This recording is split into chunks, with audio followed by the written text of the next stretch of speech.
Hello, and thanks for joining us. On the programme this evening. For the love of Gigi, the parents of baby Genevieve Meehan take their campaign for better standards in our country's nurseries to the heart of government. We'll be hearing from Katie and John live in a few moments' time. Trouble in the Tynwald as two leading ministers are axed from the Isle of Man government. An innocent victim of the Manchester Arena bombing. Now Olivia's name will live on as a new bus on her old school run is named after her. It's definitely the right environment for me to improve and just get better. Why the signing of England star Mark Gahey is something of a palace coup for City. I'm living in an apartment on my own. My wife and kids don't live there. That was probably the biggest clue. And it doesn't sound very Scouse, but there's a new film out based on the life of comedian and copite John Bishop.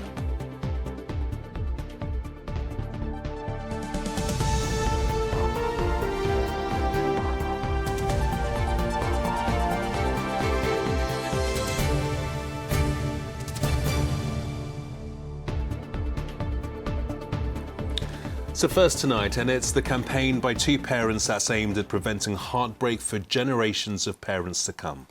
9-month-old Genevieve Meehan was known as Gigi to her mum and dad, Katie and John. She died after being tightly swaddled and placed face down on a beanbag at the former Tiny Toes nursery in Stockport. Well, her parents were determined to ensure she left a legacy. They're fighting for much higher standards in our country's nurseries under the name of Gigi's campaign. And today they handed in a letter to the Prime Minister. Well, our reporter Emma Sweeney's at Westminster now. And Emma, just tell us what the letter said. Well, Katie, the letter is outlining the changes that Katie and John would like to see. They would like to see mandatory training around safer sleep. They would like to see mandatory CCTV within all nurseries and early year settings. They would also like to see a strengthened Ofsted process. Now, as well as delivering that letter to Number 10 today, the couple also hosted an MP drop-in, and that was attended by the Early Years Minister. I'm happy to say that Katie and John join me now. What did the Early Years Minister have to say, Katie? Well, I asked her, given that they've had a meeting with the Lullaby Trust and there's been movement in terms of updating the Early Years framework, I asked why that hasn't been done yet and what is taking so long.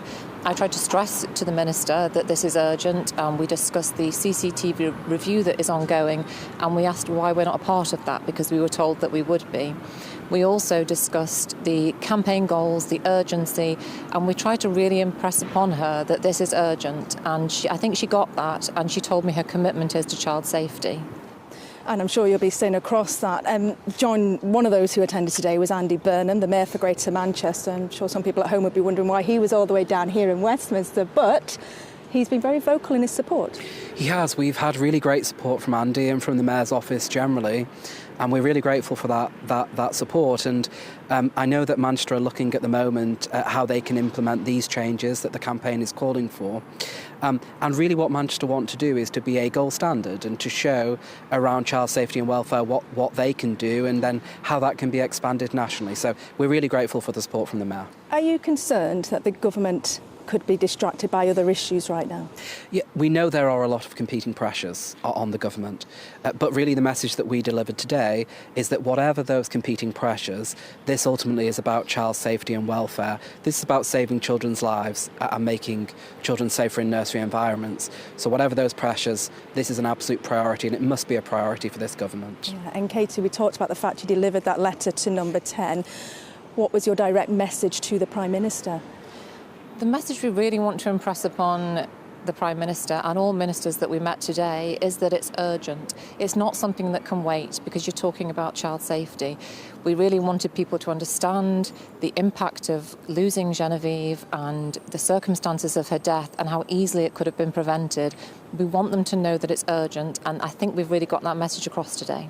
Listen, thank you both of you for talking to us. The government said that it was carefully considering the concerns raised by Katie and John, pointing to improvements around the Ofsted inspection process. They also said that they were working on guidance around CCTV and safer sleep. Now, Katie and John say this is great, the government's talking about the right issues, but they don't think they're going far enough, nor do they think they're going quick enough.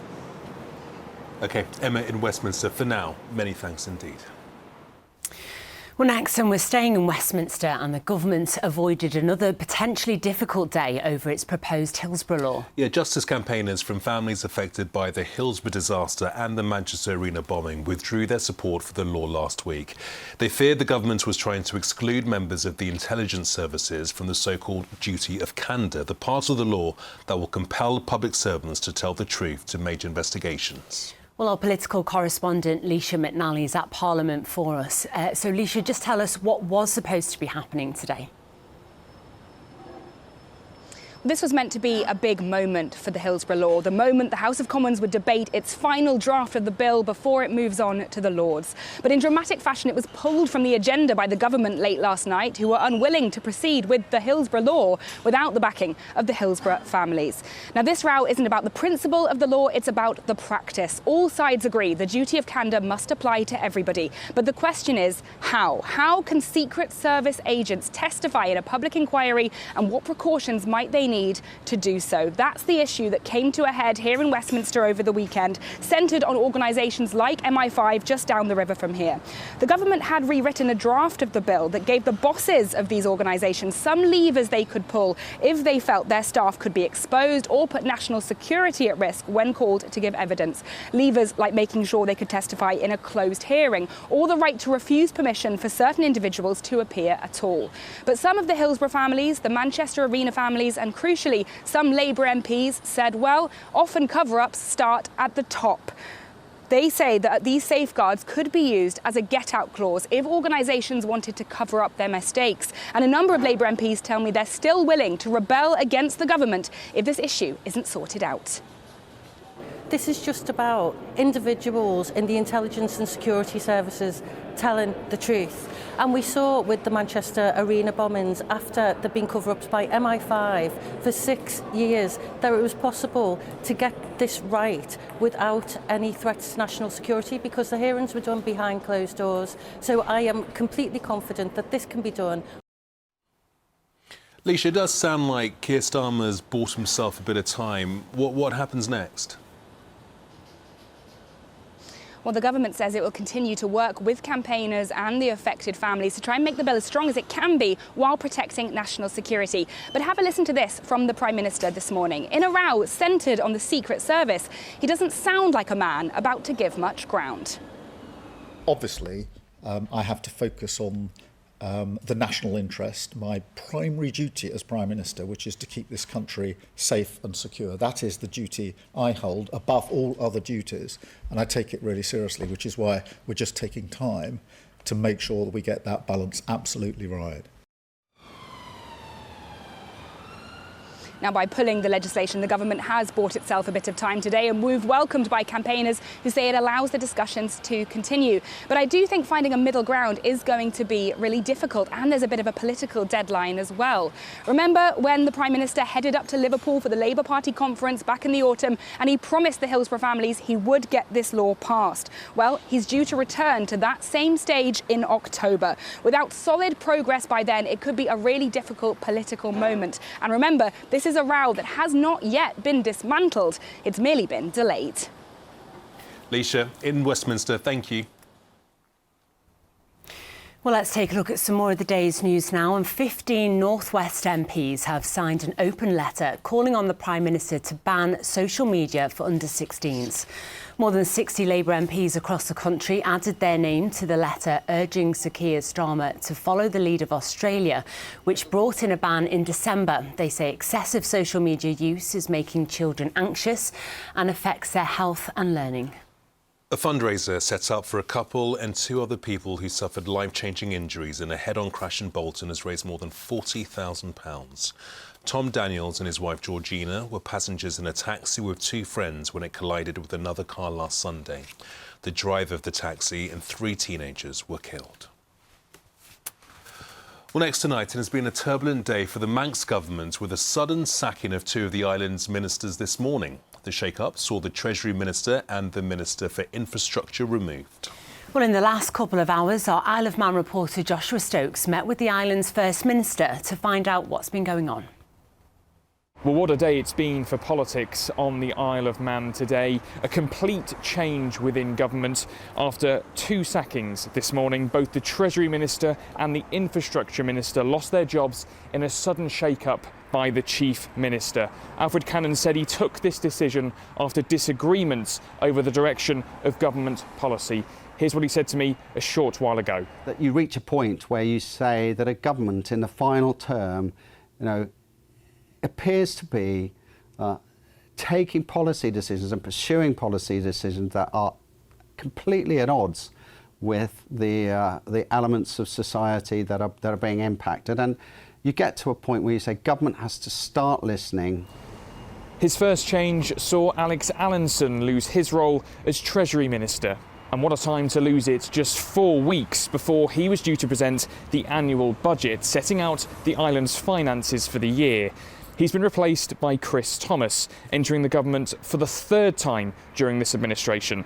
The second sacking saw Michelle Hayward lose her role within the Department of Infrastructure. She's been replaced by Tim Crookall, another returning politician, making his 3rd return to this specific role. But despite the toing and froing of this government, the Chief Minister has said he believes this will have a real impact going into the final months of his role. And we're going to start to restore some of the relationships that we've had across the community in terms of those zones. I'm going to remove the fear factor that is currently existing amongst so many people about which roads are going to be impacted and the knock-on effect of that. Now, this is all on the backdrop of a general election that is due to take place here on the island in September. So just 6 months for the government to steady the ship before we reach that crucial time. But the new Council of Ministers all met this afternoon to set out the new government agenda, concluding a turbulent day ahead of what will no doubt be a very interesting sitting in Parliament tomorrow. Joshua Stokes reporting there. Well, next tonight, Olivia Campbell-Hardy was just 15 years old when she went to watch a concert and never came home, one of 22 people killed in the Manchester Arena bombing in 2017. Yeah, today her local community in Tottington near Bury came together as a special B Network bus bearing her name was unveiled. It will ride her former school bus route around her hometown in her honour, as our correspondent Victoria Grimes reports. It's the grand unveiling, I think now. Sharon, are you doing the... Here we go. It fell to Olivia's grandma Sharon to reveal her granddaughter's name on the front of the bus she used to take to school. Her pride clear to see. Olivia was just 15 years old when she was killed in the Manchester Arena attack in 2017. She was one of 22 people who lost their lives when a bomb exploded in the foyer of the venue. Her family are determined that she will never be forgotten. And today they got to see the bus which bears her name and will drive past her school every day. When she did get the bus, this was the bus she got. This bus has got a little bit of her spirit travelling with her, with it to Tottington every day, and yeah. And how special is that for you? It's absolutely very, very special. It couldn't be more special. I just think it's, it's a lovely tribute. Transport for Greater Manchester have been fantastic. They've shown me every step of the way with the designs. It's touching to see it, and I think it helps, doesn't it? It helps Olivia's family know she's not forgotten. And in fact, for the community, she's not forgotten. And it's just brilliant to see all the students here as well. And that says something, doesn't it?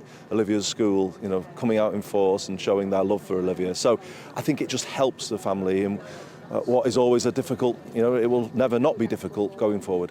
Current pupils on hand for the unveiling were too young to remember Olivia personally, but her name lives on. PE teacher Zoe taught her for 4 years and says she's still very much a part of school. I always remember her happy and smiling, and she was a lovely member of the school community. It was a smile that I will always remember. What will this bus mean to the school community as a whole, Zoe? It just means that she will be with students on the way to school every morning, going home from school. It's just a fantastic idea. I just love the bees on the roof. I love Olivia's name on the front, back and over the wheel arch. I think it's lovely. The tribute is a small comfort to her family that Olivia's name will now always be in her hometown. Victoria Grimes, ITV News, Bury. Quite the day for Olivia's family. Time now for a look at what's up next on the ITV Evening News. Here's Mary with the details. Coming up on the programme, Sir Keir Starmer says a trade war is in no one's interests as Donald Trump prepares to hit Britain and European allies with fresh tariffs over Greenland. We're in Spain after dozens of people were killed when 2 high-speed trains crashed. 3 days of national mourning are declared for the country's deadliest rail disaster in more than a decade. And Prince Harry is back in London as his privacy trial against the publisher of the Daily Mail and the Mail on Sunday gets underway. Well, do join me for those stories and more at 6:30. Right, it's time for sport now, and after the defeat in the Manchester derby, a new signing for City. Here's David. Yeah, it's a deal that was agreed on Friday, but it's been finalised today. Defender Mark Gahey says he's joining the best team in England after becoming Manchester City's second signing of the January transfer window. Well, the moving from Crystal Palace for around £20 million. He says he's proud to join City and hopes to grow as a player and a person. It's such an honour, such a big club to come and play for this club, and I think for me I've always just been obsessed with getting better. You know, the players speak for themselves, the manager, so it's definitely the right environment for me to improve and just get better, and you know, hopefully I can bring what I have to the table to help every single person here too.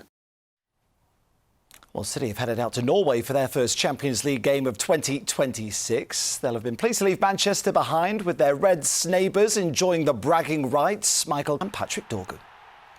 For it to pan out like that, the boys were fantastic today. I have to say, in so many ways, this can be a magical place, you know, and it does some funny things. And to get that feeling is exactly what we want. Hopefully, it's just a start, something we need to build on. So we're not getting carried away massively, but you've got to enjoy the feeling, certainly when you get it. Man United was better than Man City, and you had to accept it. They had something I didn't have, so I won 10 years, my 27th derby. I came many times here, and it's a time that will last. We were not at level that required to win this type of games. Well, Everton have been basking in the success of their Senegal players after they won the Africa Cup of Nations. Their stadium was lit up in honour of Idrissa Gana Gueye and Iliman Ndiaye following their country's chaotic 1-0 victory over Morocco in the final. Well, that success followed a good away win in the Premier League for the Blues. They beat Aston Villa 1-0 thanks to Tierno Barry's goal. Well, Liverpool a 1-1 draw with Burnley at Anfield. In my head wasn't a boo, but in my head was frustration. Is against Burnley, then something is completely wrong. So I completely understand the frustration. I can tell you I have the same, and the players definitely have the same frustration as the fans have. A level of desire and a spirit which was beyond anything to come out of a result. And we did that, and I think that was probably evident when we scored the goal, really. So pleased to the fans at the end. I thought they were brilliant today, our travelling supporters. Now, the draw for the 5th round of the Women's FA Cup takes place in the next hour. Manchester City, United, Liverpool and Everton are all safely in the hat after making it through. Well, to our winners in the Football League now. And Bolton are 5th in League One after beating neighbours Wigan 1-0. Josh Sheehan scored their late winner. Stockport came out on top against Rotherham as they won 3-2 at Edgeley Park. In League Two, what a result for Salford away at Swindon. They also won 3-2 to move level on points with the second place side. Paul Gallagher's first game in charge of Barrow ended in defeat as Crewe won 3-1 at home. And Oldham came from a goal down to win 2-1 at Boundary Park. Joe Garner scored one and made the other as the Latics beat Cheltenham.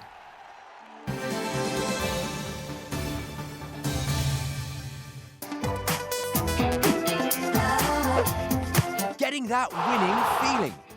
FOW, sponsor of the Granada Sport Report.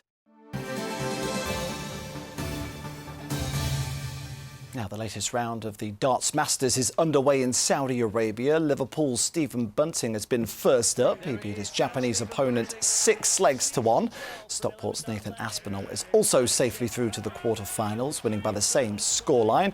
Warrington's world champion Luke Littler is in action right now, and you can watch it live on ITV4. And in the Super League basketball, there were wins for both Manchester and Cheshire Phoenix over the weekend. Well, second place Phoenix beat the Surrey 89ers, while Manchester are just 1 place behind them in third after beating the Newcastle Eagles 102-98. Yeah, nice three-pointer. And there we go in the basketball start. I will pass back to you guys. That's all sports. It's the only time I'm ever going to catch it. I'm terrible. Thank you so much, David. Well, next, as David said, Liverpool drew at home with Burnley at the weekend, and by all accounts, it was a bit of a hard watch for Liverpool fans, at least. Yeah, but something happened before the game that was way more entertaining. We caught up with massive Reds fan John Bishop and the actor who plays a character based on him in a new film. The film's called Is This Thing On? It's out at the end of the month, and it tells the story of a comedian's rise to stardom. Well, our entertainment correspondent Caroline Whitmore went to meet John and Canadian actor Will Arnott, who's also a Reds fan. We're here at the LFC Museum at Anfield. John Bishop, this is so exciting. You've got a film out loosely based on your very first debut at the Frog and Bucket in Manchester. How come she didn't have to pay $15? She signed up for the open mic. I think I'm getting a divorce. What tipped me off was that I'm living in an apartment on my own, and my wife and kids don't live there. That was probably the biggest clue. It's mad the way things work out. So we've got this film that's sort of based on how I got into comedy. And then I met Will about 8 years ago. We got talking about it. And then this has developed and it's become a film. But the best thing about it is I'm finding out new things about Will. Like, I didn't realise until a couple of years ago, he's a Liverpool supporter. What? So Liverpool pops up in the film. And on the back of that, we've managed to come here today, all poshed up, spruced up, to go to the match in the boardroom. That's probably the best thing about this film. Never mind the film. Never mind the fact that Will is playing you in the film. You get to wear a tie. I know. I was so lucky that a friend of mine had an extra tie. You know, John's right. It was just by chance. We never discussed Liverpool when we started talking about making the film. We were shooting this scene, and I said to Bradley, I said, I know what I'm going to wear. And I put on my own Liverpool shirt as sort of an homage, not just to the team, but to my friend John as well. And now that we're actually here, it feels surreal, doesn't it? It all feels mad. You're actually born in Everton, and you're just a true Red through and through, aren't you, John? Yeah, we've been Liverpool fans, obviously, all your life. You get no choice in the matter. That's why when someone's from another country and chooses to join your religion, you welcome them in. Yeah, you know, I became a Liverpool fan because of Mark Chappell, who wrote the film with me. When Mark and I were working years ago on something else, he would make us take a break to watch Liverpool matches. And I wasn't like a huge football fan. I'd be like, oh, we got to watch. And once I got into it, and then I was just hooked. Good one, Mark. Well done. Chappie. Well done. Well done, Chappie. Well done, Chappie. I guess we just slowly grew away from each other. It's a proper adult film about relationships, but in it there's these little nuggets that if you don't know anything about it, you'd be wondering, why is that? Well, now you know. Now you know. And can I just say, Will, you just dropped in Bradley then. Yeah. Like it was, you know, just any old Bradley. Yeah. We're talking Bradley Cooper. Yeah, you know, not Connor Bradley. Yeah, No. Although he'd be good as well. We don't mind he'd be Connor. great. He'd be He great. would be great. I don't know if he's a good filmmaker or not. It's not for me to say. Yeah. Bradley Cooper. Yeah. Of course. Hello. The great Bradley Cooper. I've been doing stand-up. Is it like a hobby? He responded to this story, and we've been friends for 25 years. It's mad. It's like all of a sudden, Kenny Dalglish wants to manage a five-a-side team, and then we get Steven Gerrard to play in it. So for me, it's been brilliant. I'm a big Liverpool supporter. Yeah. To be honest, it doesn't matter whether you cheer or boo. I'm 42. I'm not going to get bullied. And it's set in New York, isn't it, Will? Yeah. So I guess do you not need to do the accent? Yeah, well, that helped. That would have been a whole other layer. Obviously, it's inspired by John's story. There are so many universal themes to it, you know, really about these two people and about their relationship. You okay? Are you going to be okay? Can we have a prediction? I know this is not going to run until Monday, but a prediction of the score today, John. Liverpool are due to step up a gear. They're getting there, they're getting close to it. 11 games unbeaten. I reckon we'll win today 4-1. 2-1 Liverpool. We're going to say who's scoring? Bradley Cooper. Not Connor Bradley. Man, I wish I had a punchline.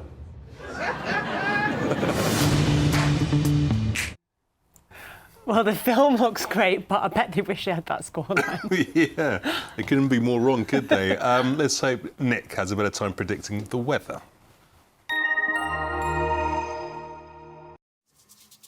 Mom, wet wipes, toilet or bin? Bin. Why? United Utilities sponsors ITV Granada weather. Hello, some brightness on the Isle of Man today, but otherwise a lot of cloud, really foggy still across the Pennines. I could dwell on that, but how about starting with a picture of a squirrel eating a pear in Darwin on Saturday? Let's cheer ourselves up even more by looking at how much daylight we're gaining at the moment. Sunrise, sunset tomorrow, for example, into Manchester. You jump ahead to next Monday, we've gained an extra 19 minutes of daylight. A lot of us noticing now the changes on our commutes. We are heading in the right direction. I wish I had some better weather though to go along with all of that extra daylight. Low pressure moving in later tomorrow, and it's going to stick around. Different areas of low pressure moving in from the Atlantic to give successive areas of rain coming our way, and the isobars are tighter together, stronger winds as well, so windier and at times wetter weather to come for the rest of the week. And just taking a look at next weekend, it could be turning a bit colder by then. Not set in stone though, we'll keep you updated. For now though, into this evening and tonight, plenty of cloud, further outbreaks of rain feeding up from the south at times. It will become, I think, by morning a little less foggy across the Pennines, and overnight temperatures are not falling too far. So we start tomorrow still with a lot of cloud around, but less gloomy, less foggy into the Pennines. A lot of the day is looking dry, and I think more widely into the afternoon there will be a bit of brightness around for a time, but outbreaks of rain from that first system starting to move in from the west, and stronger winds, I think by the end of the afternoon, strong to gale force winds developing across the Isle of Man, and that rain becoming more widespread as we go tomorrow evening. And the outlook, just expect plenty of cloud in the forecast and further rain at times into the weekend. Cleaned up well. United Utilities sponsors ITV Granada weather. Well, that's pretty miserable weather, isn't it? More wet, more wind, and it's going to get colder. Great, thanks, Nick. Honestly, that's all we've got time for tonight. But make sure you join us tomorrow when we get to watch the very first steps outside for a new baby rhino born at Knowsley Safari. Yeah, little Kamari is a southern white rhino and is only 7 weeks old and is said to be bold, fearless and a little bit of a handful for a mum. Given the size of her mum, something tells me that she's not going to be called Little Kamari for very long. We're back tomorrow. We shall see you then. Bye-bye.